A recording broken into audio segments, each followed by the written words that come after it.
There comes a time in life when moderation is no longer enough.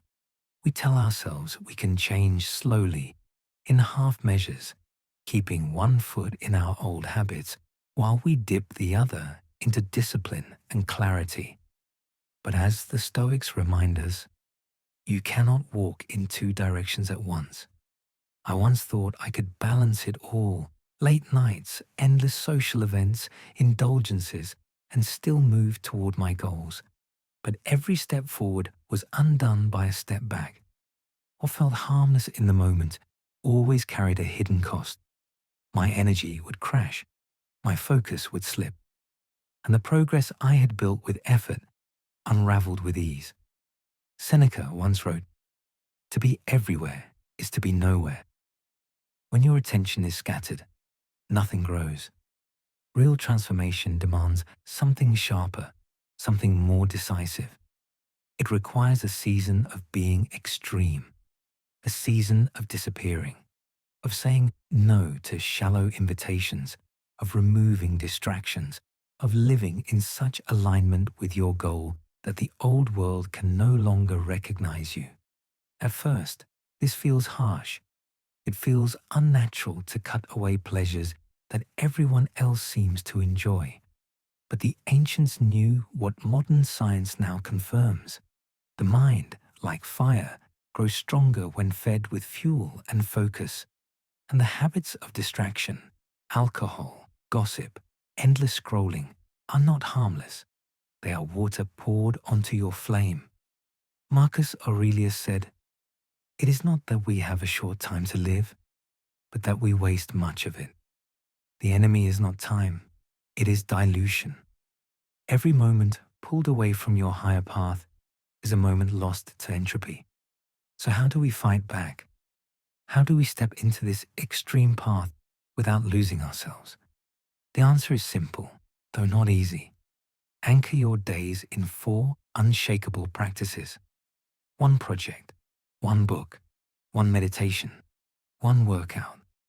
These 4 habits are like the pillars of a temple, each supporting the structure of a new life. One project. Commit to something that matters. It might be building a business, writing, creating art, or developing a new skill. Work that feels purposeful transforms you, not just the world around you.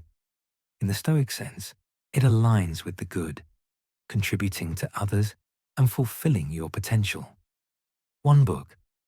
Each day, nourish your mind with the wisdom of those who came before you. Epictetus taught through discipline of thought, Marcus through discipline of action. Reading daily is not leisure, it is fuel. It aligns with the true, seeking knowledge, piercing through illusion, seeing life as it really is. One meditation. Step outside the chaos of constant noise. Sit in silence, walk with presence, or simply breathe with awareness. Meditation restores the soul to its natural state of clarity. It is the practice of seeing with depth, escaping the shallow surface of living. It aligns with the beautiful, training the mind to find stillness and meaning. One workout. Strengthen the vessel that carries your soul. Socrates said, "No man has the right to be an amateur in the matter of physical training. It is a shame for a man to grow old without seeing the beauty and strength of which his body is capable." Your body is not separate from your mind. To neglect it is to weaken the very foundation of your life. Together, these 4 habits are not just practices. They are gateways. They sharpen your focus. They discipline your body. They quiet your mind. And slowly, they rewire your identity.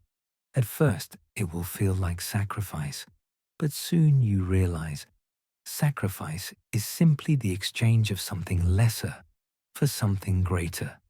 The shallow pleasures you give up, late nights, mindless entertainment, indulgence, are nothing compared to the clarity, strength, and freedom you gain. The Stoics understood that identity shapes destiny.